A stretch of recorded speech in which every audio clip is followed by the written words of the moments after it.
سر، امریکہ اور ایران کے درمیان obviously معاملات جو ہیں وہ اتنے کوئی کلیئر تو نہیں ہے، نہیں لیکن بھائی، آپ کو کیا جنگی لگتا ماحول ہے؟ ہے، کلیئر مام کون سا کوئی رشتہ ہو رہا ہے دونوں ملکوں کے درمیان؟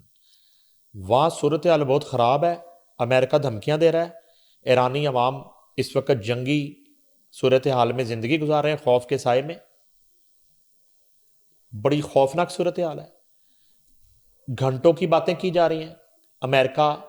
24 گھنٹے میں حملہ کر دے گا، 48 گھنٹے میں حملہ کر دے گا۔ اگر امریکہ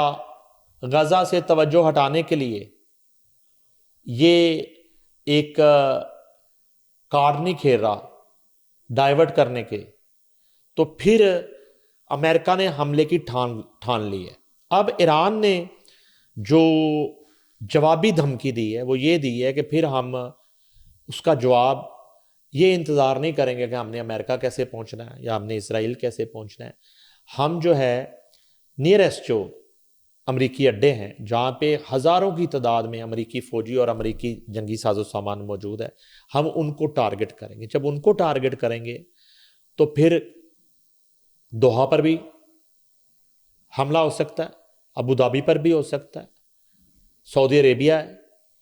یو اے ای ہے، تو پھر معاملہ جو ہے نا یہ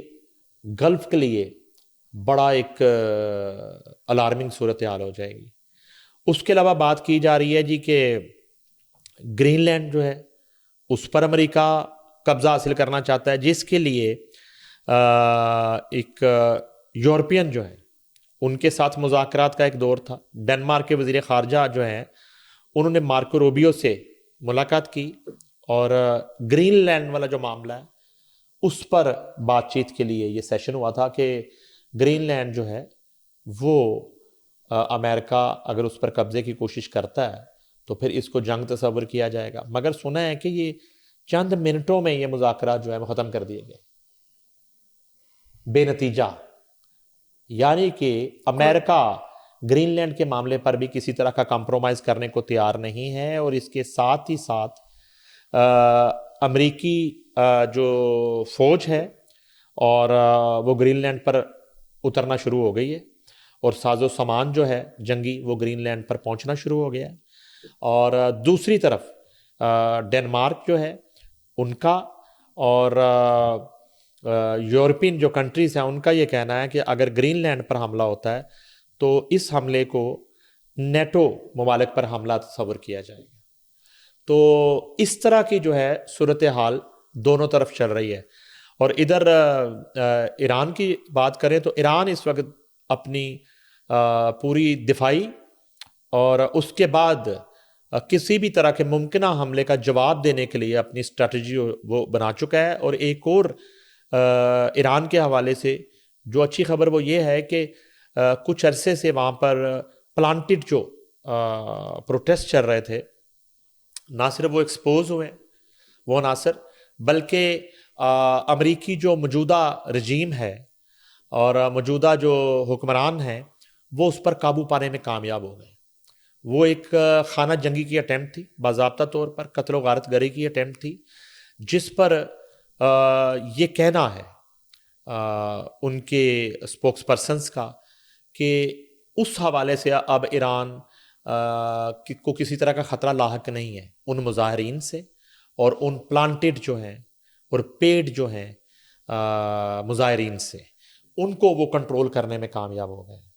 اور ان کو جو ہے وہ ٹرمپ کی خواہش کے مطابق، امریکہ کی خواہش کے مطابق